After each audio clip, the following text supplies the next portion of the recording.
കൊറോണയ്ക്ക് ശേഷവും ദുരിതത്തിൽ നിന്ന് കരകയറാനാകാതെ സംസ്ഥാനത്തെ വ്യാപാര സ്ഥാപനങ്ങൾ കച്ചവടമില്ലാത്തതിനാൽ 1 ലക്ഷത്തോളം കടകൾ പൂട്ടി എന്നാണ് അനൌദ്യോഗിക കണക്കുകൾ. കച്ചവട സ്ഥാപനങ്ങൾ പൂട്ടിയതോടെ ദുരിതത്തിലായിരിക്കുകയാണ് വ്യാപാരികളും തൊഴിലാളികളും.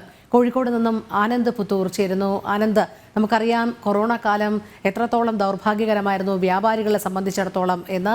പല കടകളും അല്ലെങ്കിൽ വ്യാപാര സ്ഥാപനങ്ങളും അന്നു മുതലേ വലിയ തകർച്ചയിലാണ്. പക്ഷേ അതിപ്പോഴും കരകയറാനാകാത്ത ഒരു സാഹചര്യത്തിലേക്കാണ് കാര്യങ്ങൾ നീങ്ങുന്നത് എന്നാണ് ഏറ്റവും ഒടുവിലായി അറിയാൻ കഴിയുന്നത്. വിവരങ്ങൾ എങ്ങനെയാണ്?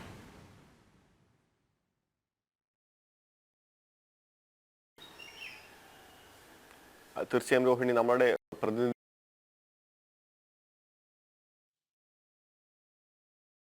ഒരു കാലത്തിന് ശേഷവും വ്യാപാര സ്ഥാപനങ്ങൾക്ക് ആ തലത്തിലേക്ക് ഉയർന്നു വരാനോ അതിജീവിക്കാനോ സാധിക്കാത്ത ഒരു സിറ്റുവേഷൻ വ്യാപാര സ്ഥാപനങ്ങൾക്ക് ഉയർന്നു വരാനോ അതിജീവിക്കാനോ സാധിക്കാത്ത ഒരു സ്ഥാനത്ത് ഉണ്ടായിരുന്നെന്നാണ് അദ്ദേഹം പറയുന്നത്. മാത്രമല്ല, ആദ്യഘട്ടത്തിൽ ഗ്രാമപ്രദേശങ്ങളിലാണ് കടകൾ അടച്ചുപൂട്ടിയിരുന്നത്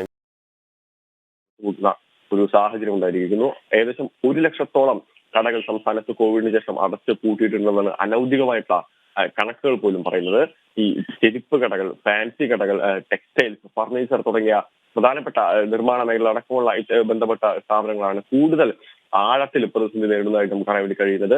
ഇതിന്റെ പ്രധാന കാരണമായി പറയുന്നത്, ഒന്നാമത്തെ കാരണം കാർഷിക മേഖലയിൽ വന്ന പ്രതിസന്ധിയാണ്.